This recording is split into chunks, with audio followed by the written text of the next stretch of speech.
మీ business ఏదైనా మీ ఊర్లో promotion చేయాలంటే అది సుమన్ టీవీతోనే సాధ్యం. ఇప్పుడే సంప్రదించండి.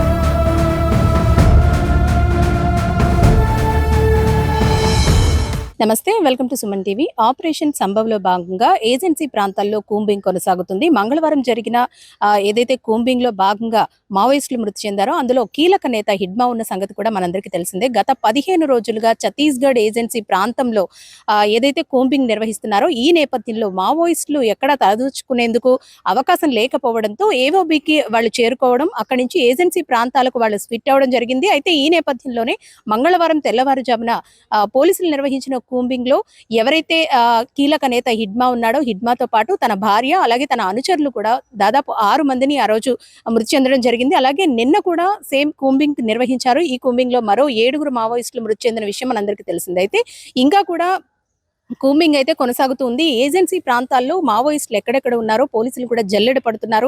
ఈ నేపథ్యంలోనే రాష్ట్ర డీజీపీ కూడా ఈ రోజు రంపచోడవరం ఏజెన్సీ ప్రాంతానికి చేరుకునే అవకాశం ఉన్నట్లుగా కూడా చెబుతున్నారు.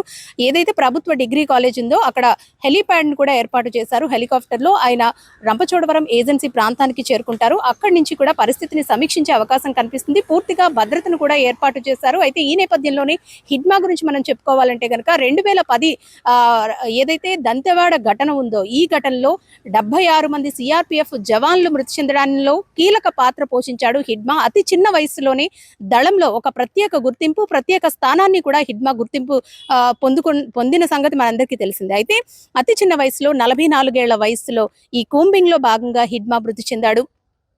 ఈయన అనుచరులు ఎవరైతే ఉన్నారో వీళ్ళంతా కూడా రాష్ట్రంలో వివిధ ప్రాంతాల్లో తలదాచుకుంటున్నట్లుగా సమాచారం ఉండడంతో అధికారులు జల్లెడ పడుతున్నారు. ఈ నేపథ్యంలోనే కాకినాడ జిల్లాలో సామర్లకోట మండలం కొప్పవరంలో 2 మహిళా మావోయిస్టులను కూడా పోలీసులు గుర్తించడం, వాళ్ళని అరెస్ట్ చేయడం, మ్యాజిస్ట్రేట్ ముందు వాళ్ళని ప్రవేశపెట్టడం, అక్కడి నుంచి విజయవాడ తరలించడం కూడా జరిగింది.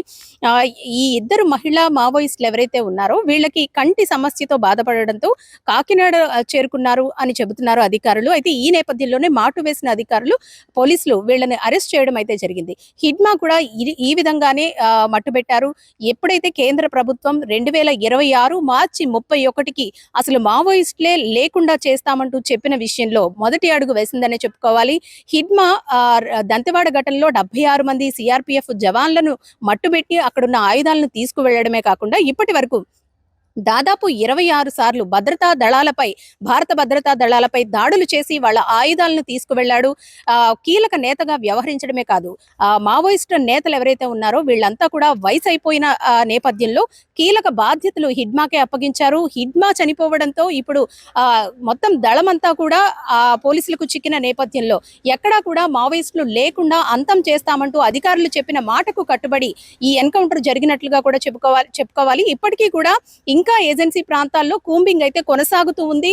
ఎవరైతే మావోయిస్టులు ఉంటారో, ఎవరైతే మావోయిస్టులకు సహాయం చేస్తారో వీళ్ళని కూడా అదుపులోకి తీసుకుంటున్నారు. ముఖ్యంగా హిడ్మా దొరికిపోవడానికి ప్రధాన కారణం ఏంటంటే ఏదైతే ఛత్తీస్గఢ్ నుంచి ఆంధ్ర సరిహద్దులోకి రావడం, అంటే ఏఓబికి రావడం, తలదాచుకునేందుకు కేవలం వసతి కోసమే తాను ఈ ప్రాంతానికి రావడం, అలాగే గత కొద్ది కాలంగా అధికారులు ఏజెన్సీ ప్రాంతాల్లో పూర్తిగా అవేర్నెస్ ప్రోగ్రామ్స్ కండక్ట్ చేస్తూ ఉన్నారు. ఎవరైతే మావోయిస్టులు ఉంటారో వాళ్లకు ఎలాంటి వసతి కానీ ఎలాంటి సహాయ సహకారాలు కూడా అందించవద్దని, ఒకవేళ అలాంటి సహాయ సహకారాలు అందిస్తే ఎటువంటి పరిణామాలు చోటు చేసుకుంటాయనే దానిపై గత కొద్ది కాలంగా అధికారులు ఏజెన్సీ ప్రాంతాల్లో గిరిజనులకు అవేర్నెస్ ప్రోగ్రామ్స్ కండక్ట్ చేయడంతో ఎవ్వరూ కూడా ఈ మావోయిస్టులకు కానీ మావోయిస్టు అనుచరులకు కానీ వాళ్ళకి ఎలాంటి సౌకర్యాలు కల్పించకపోవడం, వసతికి అంటే వాళ్ళు తలదాచుకునేందుకు ప్రాంతాన్ని కూడా చూపించకపోవడంతోనే ఇంత పెద్ద మొత్తంలో మావోయిస్టులు దొరికిపోవడం, అందులో 13 మంది మృతి చెందడం చెప్పుకోవచ్చు. ముఖ్యంగా అవేర్నెస్ ప్రోగ్రామ్స్ కండక్ట్ చేయడంలో అధికారులు కూడా సఫలమయ్యారని చెప్పుకోవాలి. మొదటి అడుగులోనే 13 మంది మావోయిస్టులు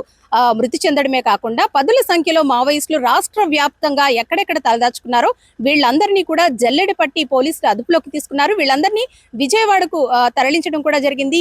వీళ్ళంతా కూడా ఏదైతే ప్రెస్ మీట్ పెట్టి వీళ్ళందరినీ కూడా మీడియా ముందుకు అధికారులు తీసుకురావడం కూడా జరిగింది. అయితే ఇంకా ఎక్కడెక్కడ ఈ మావోయిస్టు అనుచరులు ఉన్నారు అనే దానిపై కూడా పూర్తిగా నిఘా ఏర్పాటు చేశారు. వీళ్ళందరినీ కూడా అదుపులోకి తీసుకునేందుకు అధికారులు అయితే ముమ్మరంగా ప్రయత్నాలు చేస్తున్నారు. ముఖ్యంగా ఏఓబి ప్రాంతంలో ఇంకా జల్లెడ పడుతున్నారు. రంపచోడవరం ఏజెన్సీ ప్రాంతం ఏదైతే ఉందో ఈ ప్రాంతంలో ప్రస్తుతం అధికారులైతే కూంబింగ్ కొనసాగిస్తూ ఉన్నారు. రాష్ట్ర డీజీపీ మరి కాసేపట్లోనే రంపచోడవరం ఏజెన్సీ ప్రాంతానికి చేరుకునే అవకాశం ఉంది. ఇక రాష్ట్రంలో ఎక్కడా కూడా, రాష్ట్రంలోనే కాదు దేశవ్యాప్తంగా ఎక్కడా కూడా నక్సలిజం కానీ మావోయిస్టులు కానీ లేకుండా ఏరి పారేస్తామంటూ కేంద్ర ప్రభుత్వం చెప్పిన మాటలో భాగంగానే మొదటి అడుగు పడిందనే చెప్పుకోవాలి. ఇక్కడ కీలక నేత హిడ్మాయే మృతి చెందిన తర్వాత మావోయిస్ట్ మూలాలు కూకటి వేళ్లతో పెకిలించే అవకాశం అయితే పూర్తిగా కనిపిస్తుంది. ఏదైతే అతి చిన్న వయసులోనే అతి కీలక నేతగా ఎదిగిన హిడ్మా మృతి మొత్తం మావోయిస్టులనే కనుమరుగయ్యే విధంగా కూడా ఉందంటూ కూడా చాలా మంది అభిప్రాయం వ్యక్తం చేస్తున్నారు. రాష్ట్రంలోనే కాదు దేశవ్యాప్తంగా ఇక మావోయిస్టులు లేకుండా ఏరి పారేస్తారనడానికి ఇదే ఒక ఉదాహరణగా చెప్పుకోవచ్చు. కెమెరా పర్సన్ శ్రీధర్తో అనుశ్రీ, సుమన్ టీవీ, కాకినాడ.